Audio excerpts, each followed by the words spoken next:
Good afternoon, Chamber members. For those of you I haven't met yet, I'm Sabrina Binkley, Head of School at Spruce Tree Montessori and Board Chair for the Greater Fairbanks Chamber of Commerce. I'd like to take a moment, as we do each week, to thank our executive partners whose logos you saw on the screen before we began our program today. These businesses are the backbone of business in our community and a pillar of strength for the Fairbanks Chamber.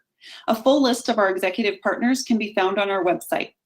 And I'll take a quick moment to encourage our community today to respond to the 2020 census if you have not done so already. Results from the census direct funding to our roads, our schools, community development, and the planning of such efforts. It's important to have an accurate count of our population to ensure our community receives our share of funding for the next 10 years. You can complete your census online via your census mailing or the materials that should have been left on your front door by a census worker. To complete the census online, please visit 2020census.gov. Welcome to the Fairbanks Chamber's Political Forum for Fairbanks City Council candidates. Because of the large number of candidates in this forum today, we have extended today's event to 90 minutes so that each candidate has time to touch on a variety of issues. We hope you will be able to stay with us until 1:30 so you can take advantage of this opportunity to learn about the candidates.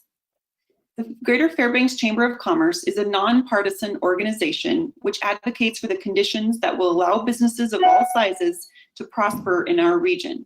We are focused on the betterment of our members by working with all levels of local, state, and federal government officials. Our goal for our political forums is to help you in the audience understand your choices during this fall's election cycle. The candidates here today will appear on the ballot for the October 6th municipal election. Please note that, like every year, you have the opportunity to vote in person or by mail using an absentee ballot. You still have time to apply for an absentee ballot for the October 6th borough and city elections. Download the form from the borough's election information page at fnsb.us. Your application must be received by September 29th. It may need a few extra days to travel through the mail, so today, after today's presentation, would be an excellent day to fill out that form and send it in. For the November 3rd statewide general election, you can download an absentee ballot application or apply online at elections.alaska.gov before October 24th. Now, I'd like to introduce you to our moderator today, who has volunteered to lead today's discussion. Angie Talent is a member of the Fairbanks Chamber Board of Directors and our chair-elect for 2021. Angie Talent is the broker and owner of Summers Sotheby's International Realty, a local industry leader in all aspects of real estate practice. Angie is an enthusiastic and dedicated community leader, as well as a respected business owner and mother. She contributes time and donations to several events in our community, especially related to the children and the military. She has also served on several boards, including our Fairbanks Chamber and the Fairbanks Children's Museum. Angie has also contributed extensively to the Association of Realtors on a local, state, and national level for the last 10 years, including serving as the 2020 National Association of Realtors Region 12 Vice President, the first time in 20 years that someone from Alaska has served in this position. Angie is a graduate of the 2016 National Association of Realtors Leadership Academy and 2019 chair of the National Property Management Forum, and serves on the 2019 National Association of Realtors Commercial Committee. Whew! Through her tireless hard work as a business owner, industry champion, and dedicated philanthropist, Angie Talent has earned the enduring respect of her employees and colleagues for being an advocate for home ownership, realtors, and NAR. Welcome, Angie. Take it away. Thank you, Sabrina. I appreciate that. So I'd like to kick off the forum today with a word of thanks to all the candidates who have joined us today. Thank you for your willingness to serve in public office and for the work you'll do on behalf of the residents and the businesses in the Fairbanks area. So as I introduce you, please wave so the audience knows who you are. Here we have running for City Council seat E, we have Lonnie R. Marney and Sue Sprinkle. Jonathan Bagwell is also running for seat E, but did not respond to our forum invitation. Next, we'll move on to the candidates running for City Council seat F, and that is Jim Clark, Charles Foster III, Robert Howard, R. Jackson, and David Vandenberg. Thank you for joining us today and welcome to the forum. I also want to extend a huge thank you to the Chamber's Political Forum Series sponsor, Alaska Oil and Gas Association, Doi Unlimited, Halen Associates, Hedgecock Group Real Estate, and Mac Federal Credit Union. These organizations support informed voting and encourage you to engage with the important issues facing our state. So now we'll move into the quick review of our event format. The candidates will be asked a series of questions that are either short answer or yes or no. Each candidate will be given the same amount of time to answer each question. We have also reserved time at the end for audience questions. If any of our online audience have questions throughout the presentation, please type them into the chat box on YouTube. Chamber staff will review the questions and select a few to ask the candidates at the end of today's prepared forum. We have a limited time here today, so I encourage the audience to engage with the candidates outside of this forum to learn more about them, their philosophies, and their vision for the city of Fairbanks. Now to the candidates. I have a few last-minute instructions before we begin with your opening statements.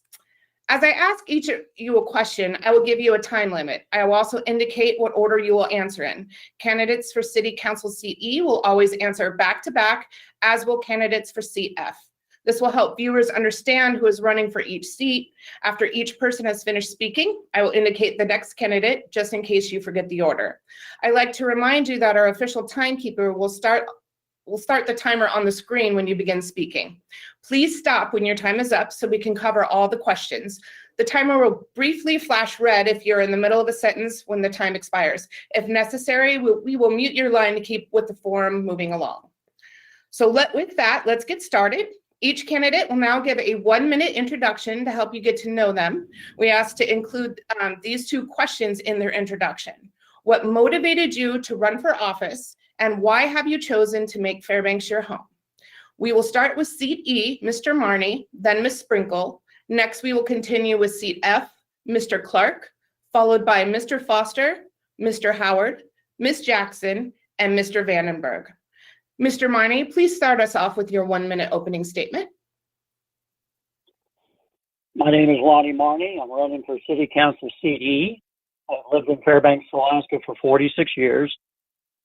I have attended Cal State Hayward and the University of Louisville. I've been married to my lovely wife, Michelle, for 40 years. Together we raised 2 sons, Matt and Scott. I was a successful business manager for 40 years at 3 different dealerships in Fairbanks. And under that, as a successful business manager, I maintained integrity, honesty, and loyalty. Customer service and my employees were always number 1. The reason I'm running is I've attended a couple of city council meetings and the finance committee meetings. I hear that we have 2 people turned out, and this awoke something within me. The reason I live in Fairbanks, Alaska for 46 years is a great place to live, great place to raise a family, and a great place to have friends. Thank you. Thank you, Mr. Marney. Ms. Sprinkle, your opening statement. Hi there. I am a resident of Fairbanks for 20 years with a little stint in Bettles for 2. I lived there just to experience what the rural life was about. So I come to Fairbanks and live here with an understanding of, I think the community is what makes it why I live here. But I'm a small business owner and I'm a graphic designer, and I've run and been in a small business for over 35 years. I've been a board member for the Yukon Quest. I've been a board member on the Downtown Association, the Alaska Design Forum, which is statewide, the Fairbanks Community Museum. So I love those small gems that we offer here in Fairbanks. I like to work with the people that I've been working with. I work with FMATs and fast planning, the borough, the downtown planning committee that we're working with. I've been involved with KUAC, GVEA. I just think we do a great job in Fairbanks. Oh, I've run out of time, sorry. Thank you, Ms. Sprinkle. And now we'll move on to seat F, Mr. Clark. Thanks, Angie. My name is Jim Clark. I'm running for seat F in the City Council. I'm a Christian conservative. Originally, I wasn't going to run, and then I just kind of realized that the city needed a conservative viewpoint to make sure that we don't follow the cities across the country and fall into debt. I think that's important. Also, I don't want to get caught up in frivolous legislation. We moved 10 years, 11 years ago from Los Angeles. We've done all sorts of things. My wife and I, Kate worked at ABC, or I worked at ABC and Kate worked at Disney in Los Angeles. And 11 years ago, my brother lived up here and we decided to move up here, and we've found Fairbanks to be our home and we love it. We've got 3 beautiful daughters. We are very grateful for the city of Fairbanks and the love. My wife loves to go to the post office and spend 10 minutes or an hour talking to friends because she's seen them there. I want to make sure that the city stays out of debt. That's it. Thank you, Mr. Clark. Mr. Foster? Good morning. Yes, I'm Charles Foster III. I'm running for the cool seat F of Fairbanks City Council. I'm running for the sake of being the change you wish to bring to the world, actually. Admittedly, this is not an easy thing for me. I'm mostly an introverted person, and actually one of the reasons why I like Fairbanks is because I like my cold climates. Fairbanks is the farthest north you can travel and still enjoy modern amenities such as fast internet and, well, hopefully 5G internet access. But I grew up in a small family business in Maine. I've been an Alaskan for about 10 years. I sold toilets, plumbing and heating supplies. I now work as a maintenance and expediter, and now I work on said toilets. And basically, this is just new territory for me. I did run last year, so look last year for more information. Thank you. Thank you, Mr. Foster. Now we'll move on to Mr. Howard. Hello, I'm Robert Howard, also running for seat F. I moved to Fairbanks about 13 years ago. I really only came up here on vacation, and as soon as I stepped off the plane, looked around, I'm like, you know, this is home. It just had that feeling, and I haven't left. So you guys are kind of stuck with me right now. As far as why I'm running for council, yeah, I see all the craziness that's going on in the lower 48, and I don't want that here. You know, I'm a fighter, whether it's been in the cage. I've been a bouncer at many of the different bars in town, and I'm going to bring the fight to the city. We're going to keep the city safe. We're going to keep the craziness out of it, and that's my intention. Thank you. Thank you very much, Mr. Howard. And now we'll move on to Ms. Jackson. Good afternoon. I'm a native of Fairbanks, graduated from Lathrop High School, and I'm also a UAF alumni. I have been in service to the greater Fairbanks community throughout my career. I'm running for city council to continue to serve my community. I'm passionate about our city and believe I am a voice for economic growth. I retired early in my career from Alyeska Pipeline Service Company, next as an adjunct professor at UAF, and recently retired from the Fairbanks North Star Borough School District. I have served the city of Fairbanks and the Fairbanks community in various capacities over the years, such as a member and elected chair of the Fairbanks Diversity Council, Fairbanks Police Department Chief, new police officer and fire department interview teams, volunteered as the director of the J.P. Jones Community Development Center, and board member of the local Girl Scout Council. I'm eager and seek your support to continue to serve Fairbanks by serving on city council. Thank you. Thank you so much, Ms. Jackson. And lastly, we have Mr. Vandenberg.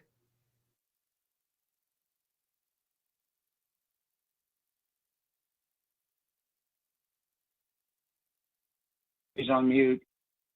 You're on mute, Dave. Thank you. All right, it's a third try. My name is David Vandenberg. I'm running for City Council seat F. I believe in local government. I think that local governments have a really large impact on our daily lives. And I've been going to city council meetings for the better part of a decade, and the last couple of years regularly.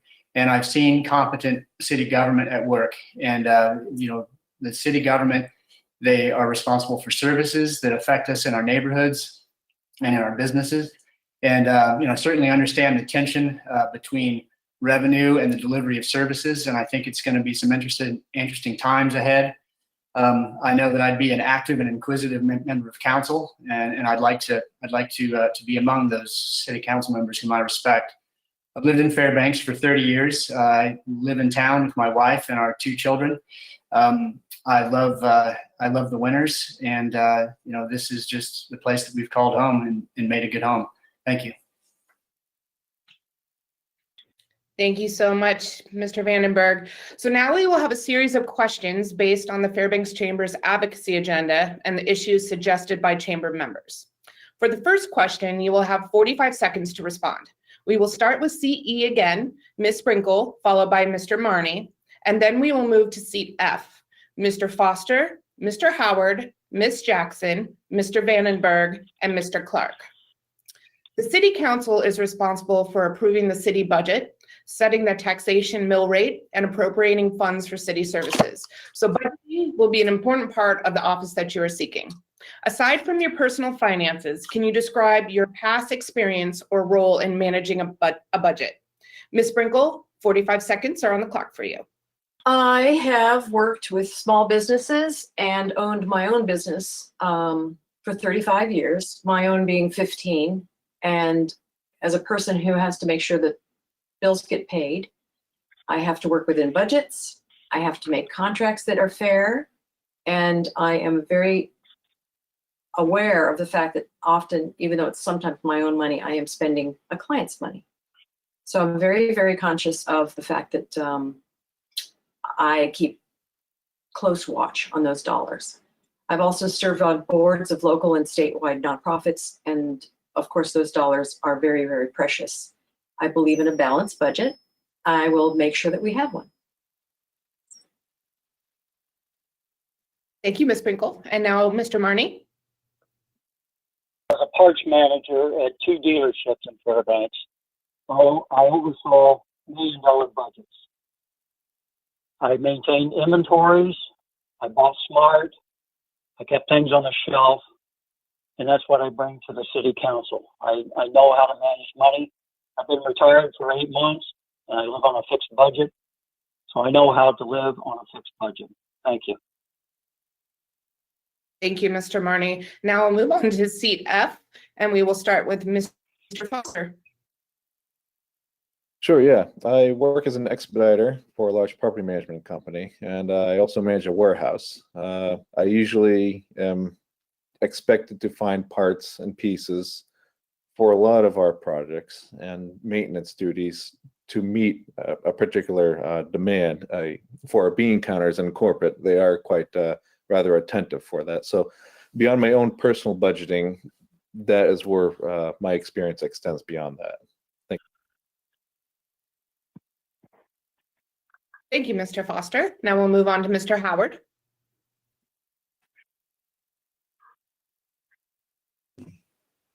I don't have the same experience as some of these others. I've only got my own personal budgeting experience with the large family that I have.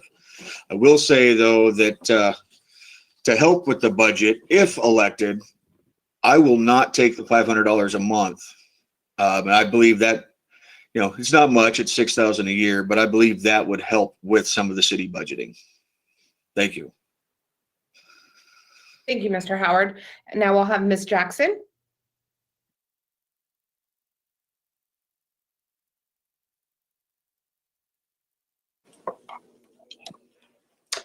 I have vast experience in my career in budget management of general and grant funds. There are 2 moments in my career where I received notable recognition for my strength in fiscal management of federal funds. One was my work as the director of a nonprofit residential treatment program for Indigenous girls. The United States Health and Human Secretary Tommy Thompson presented me with a financial award.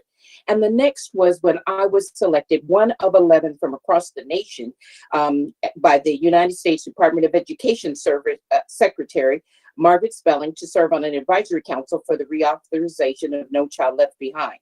I believe budget management is not only important at the onset of the fiscal cycle, but must be managed throughout the fiscal period to ensure fidelity and financial stability. Thank you. Thank you, Mrs. Jackson. Mr. Vandenberg?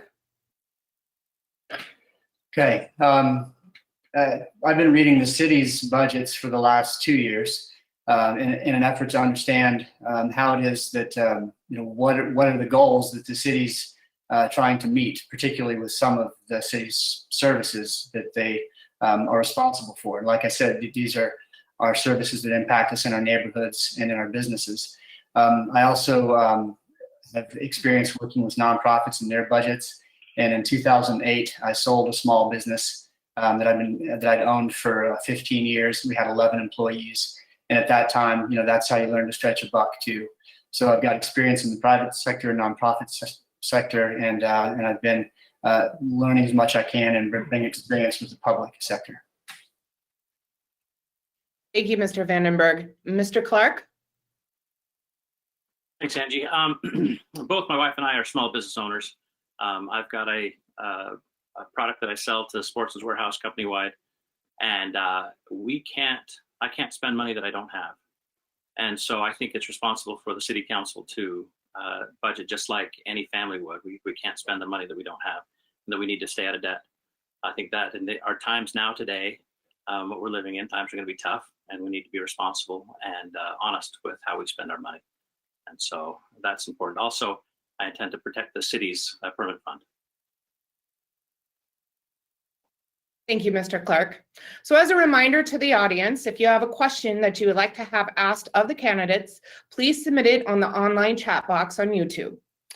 So for our next question, we will start with seat F, Mr. Howard, then Ms. Jackson, Mr. Vandenberg, Mr. Clark, and then Mr. Foster, followed by seat E, Mr. Marney, and Ms. Sprinkle. You will have 60 seconds to respond. To follow up on the city budget, the coronavirus pandemic has reduced revenues for all levels of government, just as it has reduced revenues for most businesses. What is your proposal to address the revenue shortfall this will cause for the city, and how will you tackle the continuing need to balance the city's budget? Mr. Howard, you have 60 seconds. Unmute. There we go. I've been looking into the proposed budget that Mr. Matherly has turned in and was accepted by the current council. While we're projected to be running at a, $327,000 profit, I think, and I know I'm going to get a lot of flack for this, but I think we could probably raise taxes on the marijuana industry. That alone has accounted for, $1.6 million so far just in tax revenue. Well, right now, there's a lot of people sitting at home, that go to these dispensaries. I think that's an untapped resource right now that we could definitely make a little more money off that to help with what we're losing in tourism and some of the other things that we normally get money from. Thank you. Thank you, Mr. Howard. And now we'll move on to Ms. Jackson. Yes, the city is facing significant fiscal challenges with the loss of revenue sharing in 2020 and perhaps even moving into 2021. It will be extremely important to aggressively seek additional funding streams and meeting the needs of complex and competing community challenges. And so my strategy would be that it's really going to take courage, hard work, transparency, and collaboration, and looking at multiple options, whether it's raising taxes on certain businesses and industries, whether it's looking at property taxes, no matter what the outcome may be. I think it's going to be painful, it's going to be hard, but we must work together, all of us, to look at all viable options in meeting the shortfall that we might end up attaining. Thank you. Thank you, Mrs. Jackson. Mr. Vandenberg? Yes, this is a good question. It's fundamental. Again, what local government provides to us, the citizens and residents of Fairbanks, it's really important, and we may need to put a price on it. We've been operating at the level we've been operating at. Another place, another time, I might go into detail about how some of the city's services could be improved with more resources, or at least more attention within the departments or within the administration, to making sure that those departments deliver. I promise to lean into revenue ideas, because as others have said, the revenue sharing is off, the bed tax collections are down. Who knows that we're not going to go into some kind of lagging collection with the property tax forecasts. So I think it's time, we're going to have the government we can pay for and the services we can pay for. I believe that 100%. We're going to need to work on it. Thank you, Mr. Vandenberg. Mr. Clark? Things are tough, things are tight, and so we need to tighten our belts. We need to look, first of all, before we look for other revenue, we need to make sure that our revenue is being spent well and that we're being responsible for it. I think that we need to have a collaboration with a lot of different organizations, different facilities. We need to look at all sorts of things to see where we can first save money before we find new ways to gather money. And I think that's really, the government, I don't think is meant to grow. The government naturally wants to grow. But I think just as I think Fairbanks wants something that's going to provide services, but also not raise their taxes and not find ways to pinch the citizens.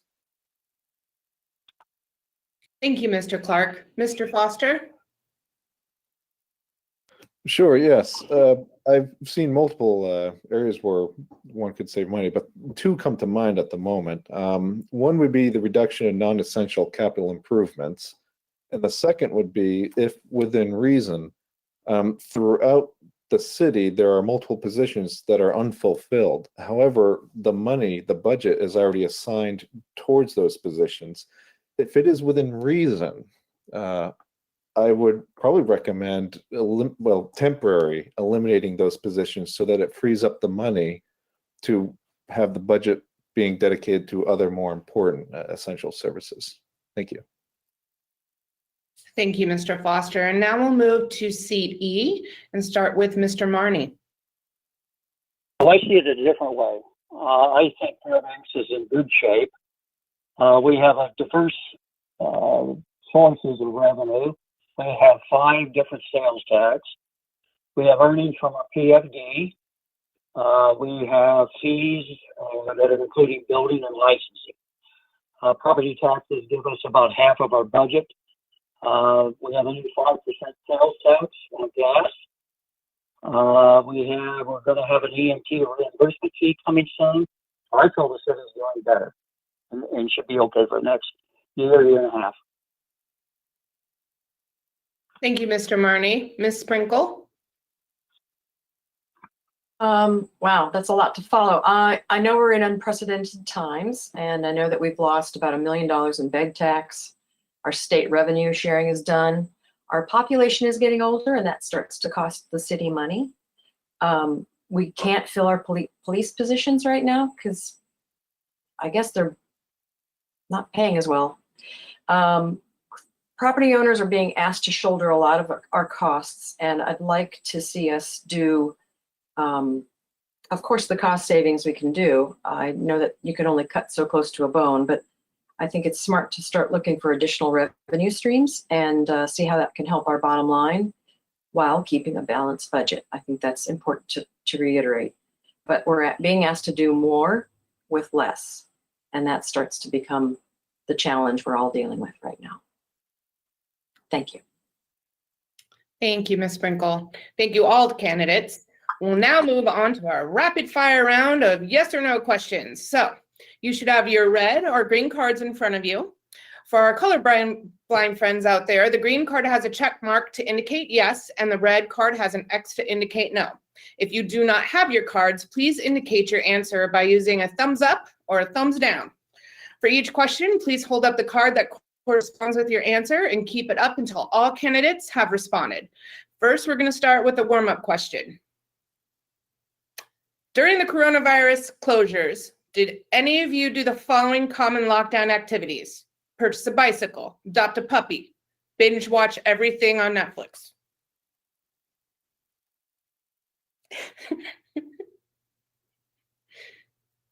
Okay, thank you. Now we're ready to start the rapid fire questions.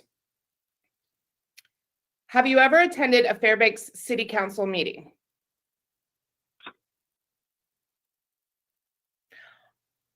Thank you, guys. Are the snow removal needs of Fairbanks currently being met?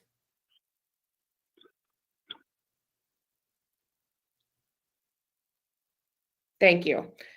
Now that the city of Fairbanks owns the Polaris site, will you support the city making financial contributions to transform this property for a new use?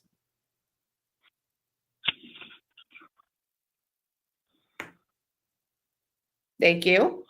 And finally, the Fair Share Act, a ballot initiative which will appear on the November 3rd general election ballot, would increase the state tax rate on oil production and discourage future investment by oil companies in Alaska. Would you encourage someone listening today to vote for this initiative?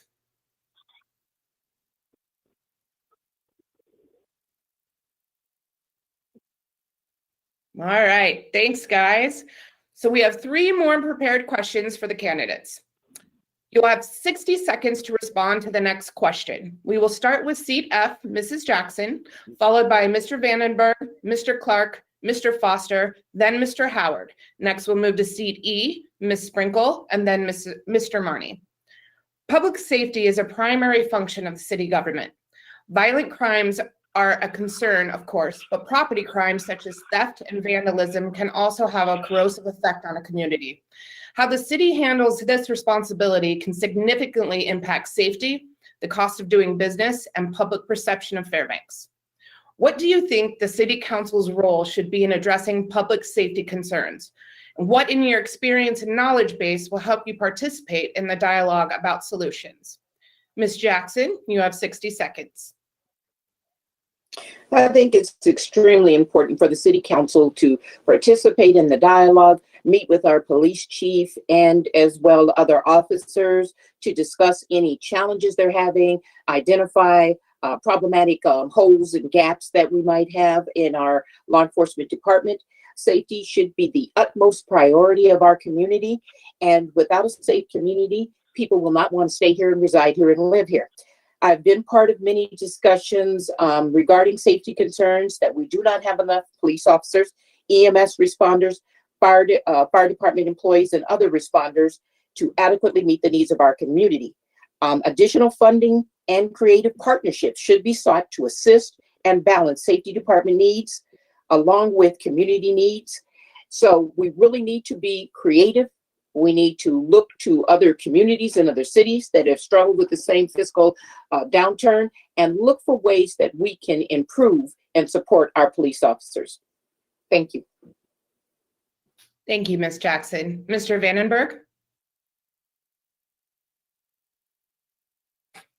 Thank you. This is one of the core competencies and areas where the city council gets involved, and it's how they resource the police department and of course public works and the fire department. I've been involved for a long time with the community service patrol, which is really hand in glove with a level of public safety. So I've got a lot of experience with city council on that issue. Also, how many police are going to be downtown in the summer, in the types of issues that happen when the police aren't. I think that there's a case to be made that public safety, that the police officers probably need more trainings, to handle some different situations. And I think also within the city, you could see where the departments might come together to work on issues like nuisance properties, because it's on nuisance properties. It's not strictly a police matter until some crime is happening on a nuisance property that's a known source of nuisances. So I think a little bit of cross training at the city would be good. Thank you, Mr. Vandenberg. Mr. Clark? Thank you. I think the relationship between the police department and the city council needs to be solid. We need to listen to the folks that are out there and on the front lines. At the same time, we also need to encourage Fairbanksans to be a little bit more responsible and to look for issues and act. You know, from asking the neighbor to turn their music down instead of bothering the police or anything like that. We need to start being a community, including community watches. I think there's lots of ways to be able to come together and build relationships with the police, with the community, to be able to foresee or to stop issues that could probably get worse if we don't.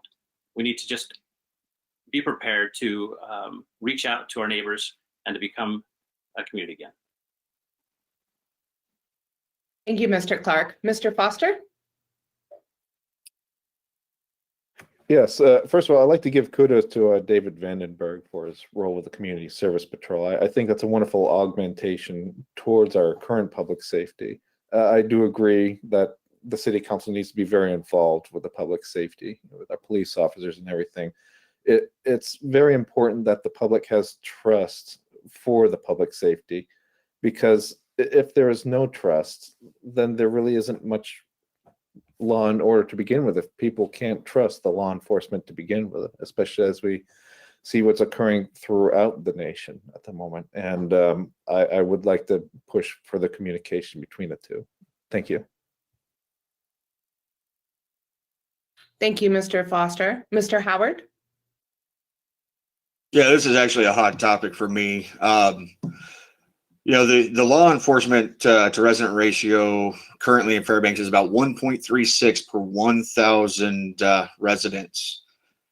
We actually, I feel that we need more law enforcement officers. You know, these guys and gals, you know, they're out there every day, every night, putting their lives on the line. We need to show them that we really appreciate it. We need to raise their pay. Reason we don't have so many law enforcement officers is, you know, competitive wages. On average, a Fairbanks police officer makes less than a national average. That needs to change. But to touch on what Mr. Clark said, because I wholeheartedly agree that, you know, we as residents need to step up.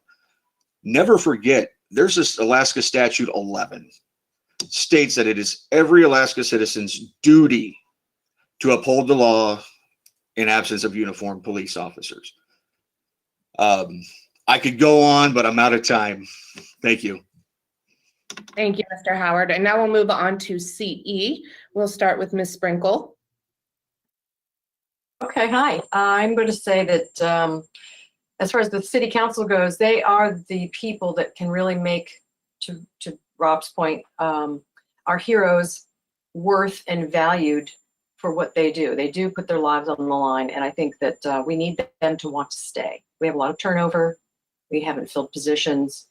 It's time that we take appropriate actions and make sure that they will be around for years. We're seeing a lot of police retire right now.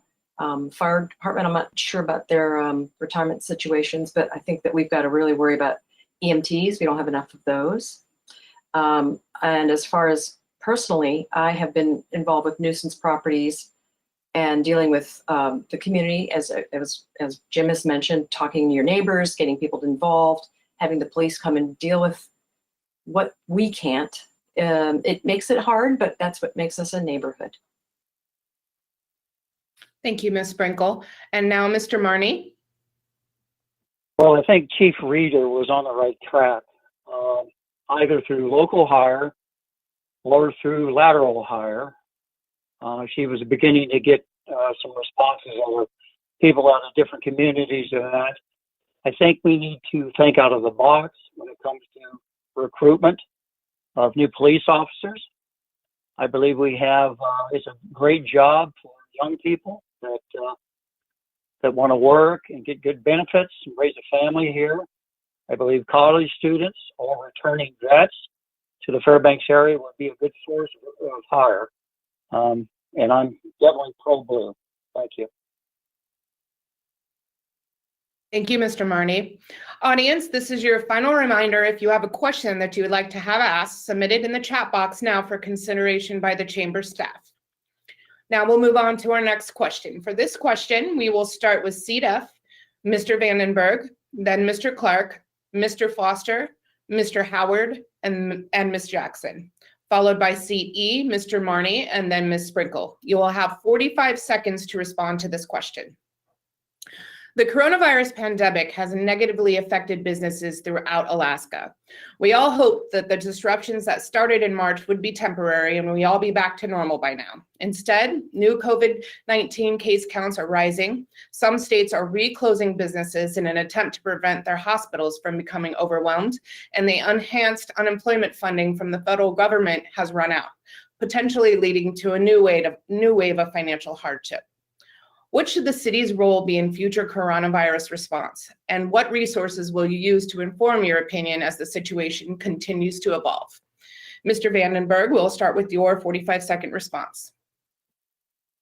The resources I would rely on would be those through the governor's office and Dr. Zinke and then the CDC or Johns Hopkins, which is where it all started, that dashboard for coronavirus. I think, for the time being, Mayor Matherly has I think gone as far as public servant can go, and that's to lead by example and to show through his Mask Up with Matherly campaign that a leader like the mayor can help set the tone. And I just my little story, I see more people wearing masks than I have. So I think this kind of moral persuasion is what we have to work with. Thank you, Mr. Vandenberg. Mr. Clark? Unmute. I think there's a lot of knee-jerking going on, and I think that there are some just good old common practices that have been led by example of how we can help prevent what's going on. Cases are rising, but our deaths in Alaska, doesn't quite add up to some of the city's reactions of not this city, but other cities in Alaska. There are some avenues that we could use to help with that. There's some CARES Act spending that come into the city, and that seems to be there's some avenues that we might be able to use for actually spending on police and fire and other things, and saving that other money, putting that money other places. Thank you, Mr. Clark. Mr. Foster? Sure. As I currently understand it, the city lacks the ability to mandate mask wearing. This coronavirus is indiscriminate, regardless of your political spectrum and everything. And I like what Mayor Matherly is currently doing, is encouraging people to mask up, because getting control of this virus is very important to resume everyday living, which unfortunately is not a reality at the moment. Thank you. Thank you, Mr. Foster. Now we'll move on to Mr. Howard. Well, I believe that Fairbanks has done decently well in the response to COVID. We as Alaskans are already used to isolation, so this wasn't too hard of a transition for most of us. However, I think that demanding people to wear masks has backfired. We as Americans are notoriously rebellious. Take the actions of 1775 through 1783. You tell us what to do, we're going to fight back. A more fact-based assessment with a request that we all wear masks, I think that would have gone a lot further. I'm about out of time. Thank you, Mr. Howard. And Ms. Jackson? I have heard positive support from individuals, small business owners, and healthcare facilities in our Community of CARES Act dollar distribution. I believe that our community response to the pandemic was quick and well coordinated with key resources that we have available in our community, in our state, and nationally. Our response has and continues to assist our community in keeping the onset of new cases low. Our response, however, to COVID will not end with a vaccine, but will continue as we move through recovery. So I'm extremely concerned how we continue, and remember that that the coordination will need to go beyond the end of the virus, and taking a look at our first responders and how they're being treated. Thank you. Thank you, Ms. Jackson. And now we'll move on to seat E, and we'll start with Mr. Marnie. Well, first of all, I thank the mayor and the city council have done a great job getting the funds out to businesses and individuals in the CARES Act 1. I believe starting September 1st, we have another issue of monies coming out. So I think the governor's done a great job keeping us from complete lockdown. I wear a mask when I have to, and I believe others should do the same thing. So I hope and pray to God that this virus leaves and we are all in a safe environment soon. Thank you, Mr. Marnie. And Ms. Sprinkle? I'm like the others. I think that Mayor Matherly with his Mask Up program was a smart thing to do.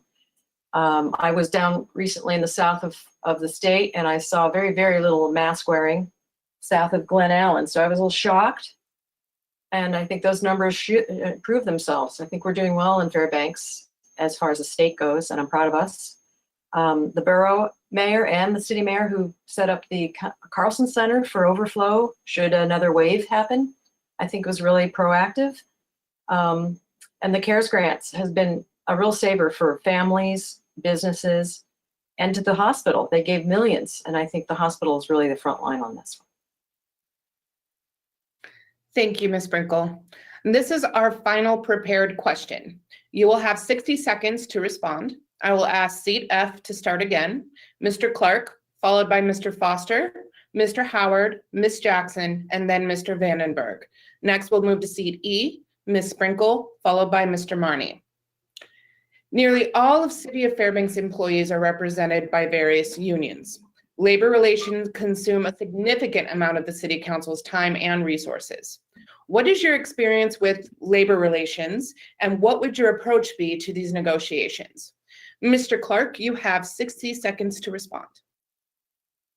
Well, I think that's a delicate dance that the unions and the city council has to play. The idea that the unions have to win every time isn't necessarily, though, needs to be the case. I think there needs to be some understanding and some give on both sides. And I think that there needs to be also some idea of reality on how the public versus the private sector work as far as getting raises every year. And sometimes small businesses don't get to give their employees raises every year, things like that. So I think there needs to be an understanding on both sides on how things should be done and how things should be communicated. But we need to look at both sides, and we just need to play that dance.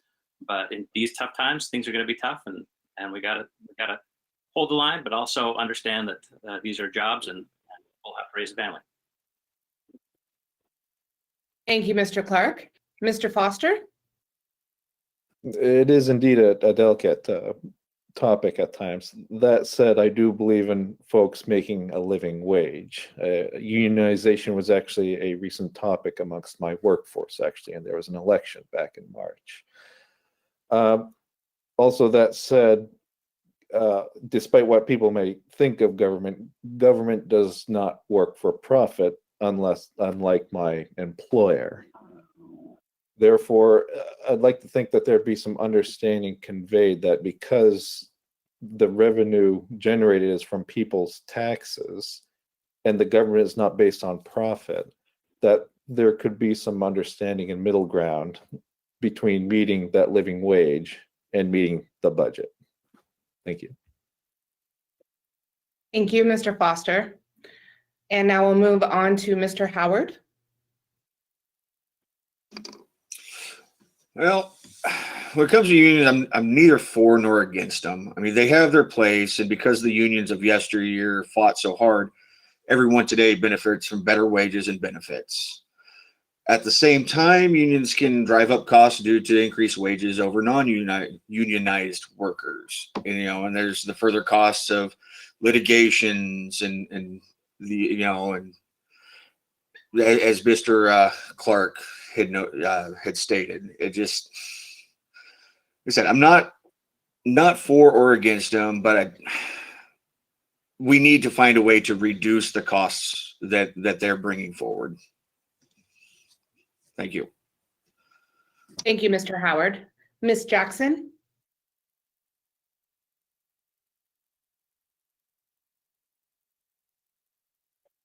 Okay, there we go. I also believe that we're entering challenging waters as we continue to collaborate and discuss contracts with the union. I believe that all employees should receive and maintain a livable, fair, and competitive wage. And contracts should be reviewed with honesty and integrity and evaluated for fund availability to adequately meet the financial demand required by all positions.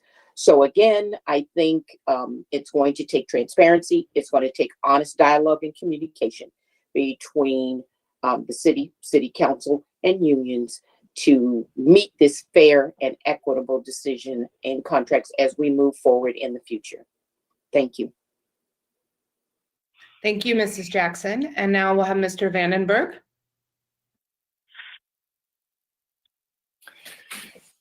Contracts with the city of Fairbanks is really headed up by the administration, and then the council can decide to fund them or not. But I think that that particularly with city council, it's got a good relationship with the administration, and it trusts what the administration is negotiating, and it makes those contracts have fewer problems. And like Ms. Jackson, I mean, I think that there is a notion that, if I understood what she said, is that that contracts have to bear in mind what's available in the city coffers presently, and then anything new revenue that might come along. So, but I think that honesty has to underlay it. There's been some fraught episodes between the unions and city council, and I would want to vest the administration, the mayor, with all my confidence to at least start the process and get a good contract to council for funding. Thank you. Thank you, Mr. Vandenberg. Now I'll move to seat E, Ms. Sprinkle. Okay, I believe that we need to keep the employees and the skilled labor that we have, because the turnover gets expensive. We lose the knowledge that they have, loss of property, equipment, failures if you've got somebody who's new. So working with unions, again, it's just a contract as far as I'm concerned. You're working with two parties, you're reviewing what they're going to offer, what we're going to pay. It's got to be fair and it's got to be affordable. And I would vote to reflect that in any case, but I think there's got to be a sweet spot. We've got to be able to make sure that no one's going to go into debt, but we also want to make sure people go home, they've got their family to feed, and that they want to stay in Fairbanks. I think that it's distressing to hear when people leave our city because it's cheaper somewhere else, or they've got a better job, or it kills me when I hear that. So I want them to stay. So let's make them happy. Thank you, Ms. Sprinkle. Mr. Marney? Well, I think the city needs to begin with a process of fair and equal distribution of funds through all the many different unions that the city has. I was shocked the other day when the Fairbanks News Monitor came out with an article of what the private sector has lost percentage-wise. It is vast. But the hospitality, the visitors, and all the different things that equate to having tourists come to Alaska, it's devastating what the private sector has lost. I have worked with the private sector in the private sector all my life, and I know it was far not equal as far as getting raises every once in a while. The cost of living raise, I think, is ample for most people to increase their budgets. So that's the way I would like to see it. Thank you. Thank you, Mr. Marney. So now we're going to start the portion where we take audience questions.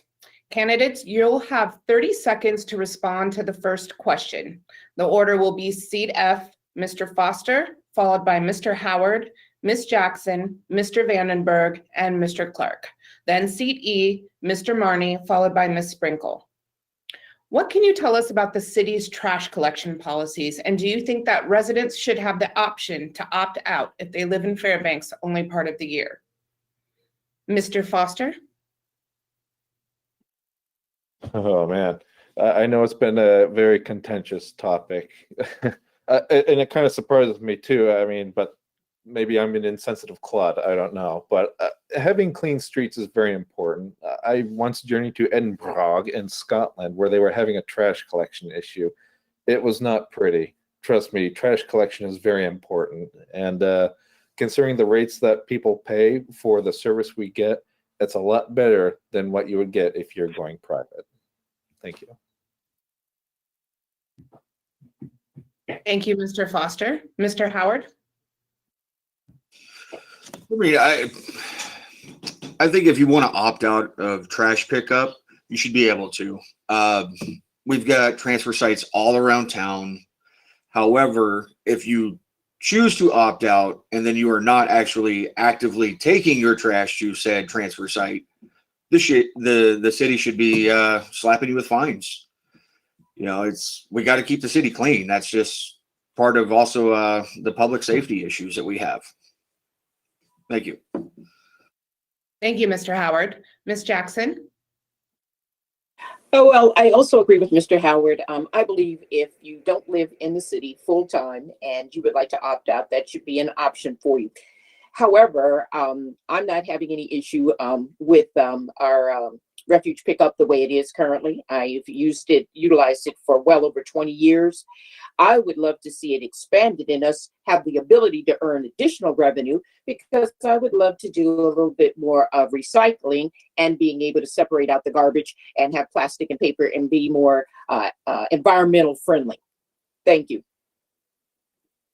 Thank you, Ms. Jackson. Mr. Vandenberg? I expect that the rate for garbage collection is built on a set known number of addresses from which to collect trash, and so there's everybody's assessed the same amount, whether you use a little bit or a lot. So I think that's what the trash collection program costs. And if somebody wanted to opt out, it's hard for me to see that they wouldn't be passing on the 6 months they're not here, that expense to somebody else. So they'd almost get 2 bites at the apple. So at least at first blush, I would like to keep the cities to stand pat. Thank you, Mr. Vandenberg. And Mr. Clark? Well, I think it's not too bad a deal what we're getting now, but I think that there needs to be. I mean, why not look at other options? You throw anything out on the table and look at it and see what's there. There might be something that comes along that might be a little bit better. So I think we could easily look at it, but right now I think it's a pretty good deal that we're getting. And but then again, we could also open our eyes and not do what we've always done before, but maybe look outside the box. Thank you, Mr. Clark. Mr. Marney? Well, I've lived in town long enough. I remember when the garbage service was free. It has increased over the years. It's just a cost of doing business. I love to have a clean city, and I believe that there should be no opt-out. If you live in Fairbanks during the summer and winter outside, it's not that much of a payment to make and to keep the city going. Thank you. Thank you, Mr. Marney. Ms. Sprinkle? I agree. I think once you're living here and you have a property, that's the cost of living here. So I don't think an opt-out is the way to go. But I know that what we do pay for also takes care of maintenance of the landfill. So it's not just taking trash to the landfill. It's taking care of the landfill itself. And no doubt we're gonna have to build another one at some point. But to offset that, I'd like to see recycling, more of that being celebrated, maybe some community composting. And I thank the people at 40 Below taking my trash. Yeah. Thank you, Ms. Sprinkle. Next question, you'll have 30 seconds to respond. The order will be seat E, Ms. Sprinkle, then Mr. Marney, then seat F, Mr. Howard, followed by Ms. Jackson, Mr. Vandenberg, Mr. Clark, and Mr. Foster. The question is, what experience do you have working with our vulnerable populations, such as people struggling with homelessness, substance abuse, or mental illness? And we'll start with you, Ms. Sprinkle. I'm going to say I don't have a lot of experience working with them specifically. I do live downtown, so I do encounter a lot of homelessness, and I had done some work with the Downtown Association regarding our CSP folks. So, I mean, it's heartbreaking, to be honest. But as far as I'm concerned, I think we need to be especially careful for these vulnerable folks downtown who have no place to go. I mean, I had somebody show up in a hallway of mine once because they were just sleeping. That's Thank not you, an Ms. answer. Okay, thank you, Sue. Mr. Marney? Well, the only experience I have is through my church. Since I retired last year, I'm able to volunteer every Wednesday between 12:30 and 4. We hand out food boxes, as many as 49 families. The church also offers during the winter what they call the well, which is a dinner for the homeless, and you get them a warm environment and some place to warm up. Well, that's my experience. Thank you, Mr. Marney. Now we'll move on to seat F candidates. Mr. Howard? Unfortunately, my experiences with the homeless in the city have been less than positive. There's a couple of abandoned houses in my neighborhood that have taken on squatters, and these homeless have increased our crime rate. There's drug paraphernalia left in the middle of the street. And I believe that we as the city, and those of us running for city council could do a lot more to possibly help these people. More initiatives, with the homeless shelter and, drug rehabilitation programs. Thank you, Thank you. Mr. Howard. Thank you. Ms. Jackson? Hi, I've had quite a bit of experience in my professional life as a licensed social worker and chemical dependency clinical supervisor and administrator, and working with all the populations that you have addressed. I believe that as City Council, we have a responsibility and an obligation to continue to collaborate with the agencies and the entities like Stone Soup and other agencies that are working with our homeless population, are trying to feed the homeless, and seeing what we could do to find solid, good resolutions to work with this population. Thank you. Thank you, Ms. Jackson. Mr. Vandenberg? Yes, with the Downtown Association of Fairbanks, when the Downtown Association used to manage the community service patrol, we had pretty direct and routine contact with chronically inebriated people, and they're people who find themselves in public spaces intoxicated or incapacitated. And I can say that there is more that needs to be done. It's a very difficult problem. Actually, the borough is the level of government with health and social service powers. So the city can do something. We have to think about it. Thank you, Mr. Vandenberg. Mr. Clark? Well, living on First Avenue the last 6 years, 7 years maybe, we've had a lot of experience with the inebriated and the homeless as they walk from the city and to the park and all down the river. What's sad and aggravating is that First Avenue and that walkway and downtown is where all of our tourists get dropped off. And so I think having the police there, we had a while back the police with the bicycle. I think that helps out. I think there's ways that we can do things that we can do to alleviate that and to minimize it more or less. Thank you, Mr. Clark. Mr. Foster? Other than the random encounters at my employer's various properties, my experience with vulnerable populations is rather minimal. That said, North Road Building is part of my employer's properties. Thank you, Mr. Foster. And we'll move on to our next audience question. The order will be, I'm sorry, you'll have 30 seconds to respond. The order will be seat E, Mr. Marney, followed by Ms. Sprinkle. Then seat F, Mrs. Jackson, followed by Mr. Vandenberg, Mr. Clark, Mr. Foster, and then Mr. Howard. Since 1979, the city has levied a hotel motel bed tax, which the council has reinvested into marketing Fairbanks as a destination through Explore Fairbanks.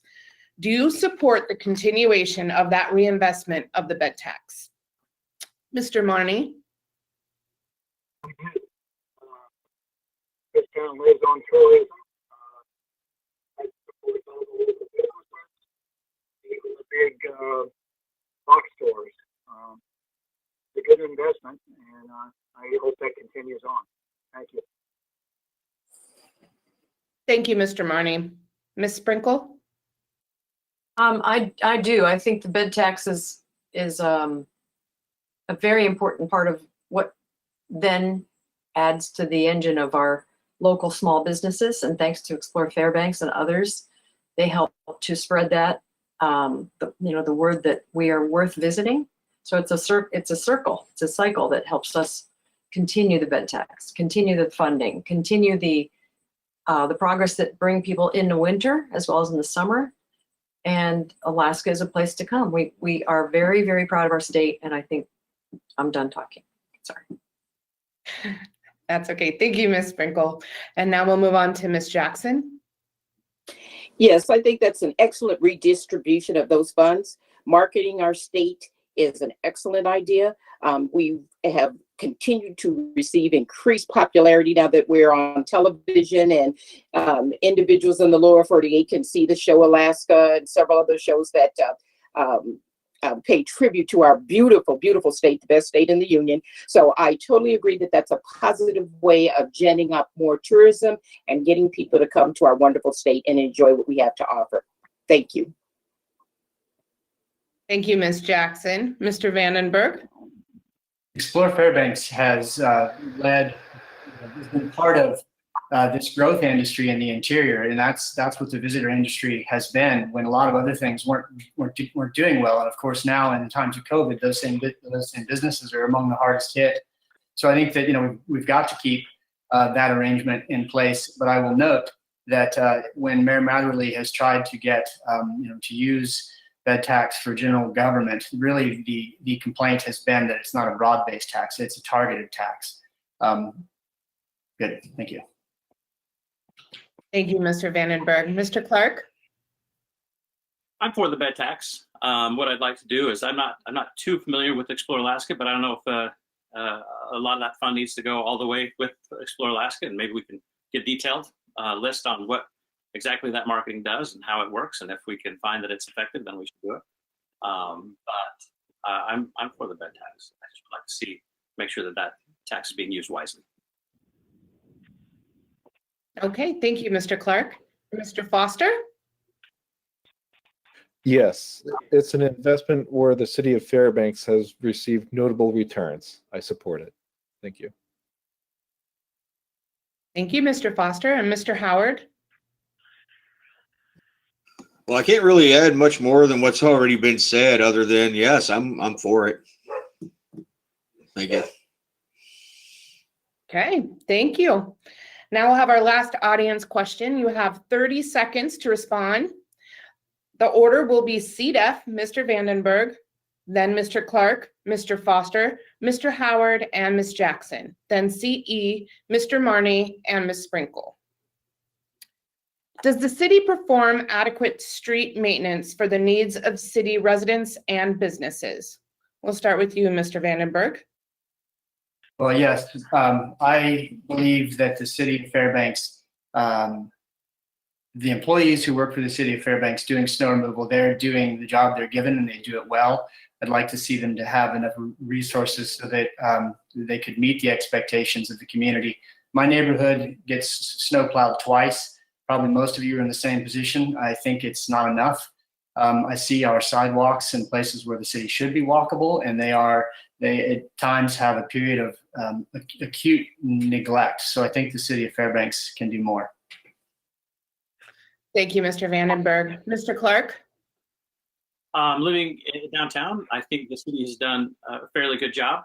I know that you can't hit every city or every street when it snows, and when it snows, sometimes you say, "Hey, it's been a while since I've hit my street." But then again, we're Alaskan. I think we can handle a little bit of snow on the roads, and I think we can deal with what we've got. I think throwing ideas that you need more and more and more, I think also grows that growing. And I think that as long as we stay true to ourselves, and I think we can handle it. We're Alaskans. Thank you, Mr. Clark. Mr. Foster? I can't really find anything to complain about, and I think, given the circumstances, the Public Works have done an admirable job. Thank you. Thank you, Mr. Foster. Mr. Howard? I would have to disagree with our fellows here. Snow removal, like Ms. Clark said, it's one of those things we just have to deal with. But the state of our roads, other than downtown, which downtown the roads are beautiful. Outside of downtown, we could definitely use some work getting those fixed up. Thank you. Thank you, Mr. Howard. And now we'll have Ms. Jackson. Based on the on staffing and the availability of funds, I think we're doing as well as can be expected.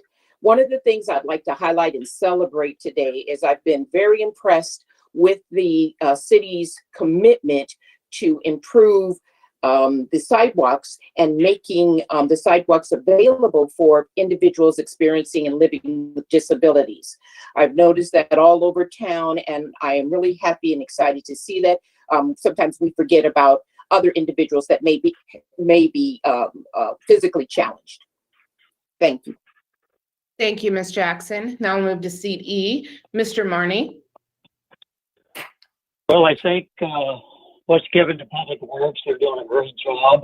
I also believe back in the 90s, the city would contact the different companies or vendors that did snow removal in town, and they would log in their rates and what areas they preferred to work in. So on those heavily snow days, they would be able to call that vendor or company and get extra help.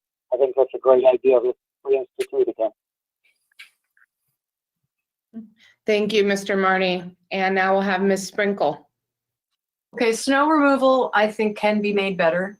I think it needs to be more effectively timed. I find that our 2 times a year may not be enough. I think downtown needs to be taken care of a little bit better than it has been, but I know the city's working with us to do that.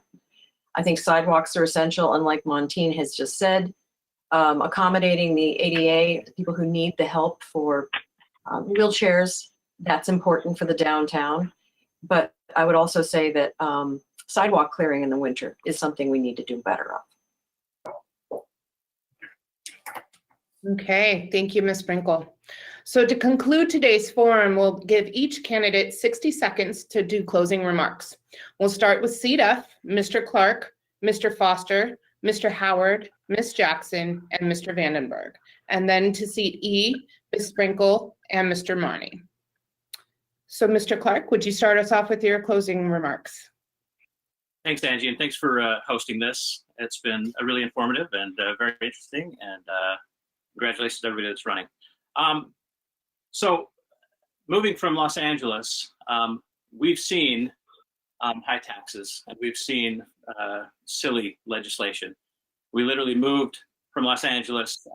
Right before we moved, they had just announced throwing a Frisbee on a beach was a finable offense. Cities across the country are taking crazy pills. And I don't think Fairbanks wants to play that game.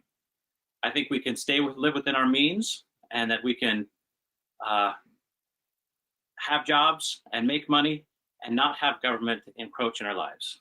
I think that's the most important thing. Alaskans and Fairbanksans want to just be left alone and raise their families and not be bothered by government. I think that's important for Fairbanks, and that's why I'm running. Thanks so much. Thank you, Mr. Clark. Mr. Foster? Hello, thanks for hosting this once again. Self-promotion is not my jam, really, especially since this is really a position for servitude. I did want to give kudos to everyone here that's running for public office. It's not exactly an easy thing for me to do this, but I feel duty bound to do so because, well, as someone that's working class, if more people in the working class area were in government, I don't think we'd be having a lot of issues that we'd be facing today in terms of socioeconomic equality. But that said, thank you everyone for running, and please vote regardless. Thank you, Mr. Foster. Mr. Howard? I'll keep this fairly brief. Again, thanks for hosting this. Everybody, good luck. Those of you that wish to donate, hey, give it back to the community. I'm not looking to line my pockets. I'm not looking to run any kind of special campaign. Think of the people. Have a good one. Thank you, Mr. Howard. Ms. Jackson? Thank you, Chamber. If elected, it will be important to seek and listen to all community voices as we look to the future. Voices from diverse backgrounds, cultures, genders, age groups, socioeconomic status, trades, business, and industry. We must work together to continue to build, grow, and expand opportunities for all who choose to call Fairbanks home, while maintaining a balanced budget. I believe in Fairbanks's rich, strong, welcoming community spirit and the culture of Fairbanks, the Golden Heart City. Thank you, Chamber. Thank you, Ms. Jackson. And Mr. Vandenberg? I'd like to first just start with a guide to further resources. I have a website, a campaign website called David Vandenberg for City Council Seat F.com. So thank you. I'd appreciate it if you check that out. Just listening to the forum today, and even the discussion about the Polaris. Dealing with the Polaris is going to take the city embracing its chartered powers, and it's going to cost money, and it's going to be a real stretch for the city to do things that it hasn't done in a long time or maybe ever. So, but I think that everybody flashed up the green card. They wanted to deal with the Polaris. So I think we need to be honest about what it's going to take, and that government does have a role. Our local governments really do impact our daily lives. And I've seen really nothing but responsible government coming out of city council. They're fiscally constrained, and they do their very best to deliver services. So, I appreciate your vote on the 6th of October. Thank you, Mr. Vandenberg. And now we'll move to the seat E, and we'll start with Mrs. Sprinkle.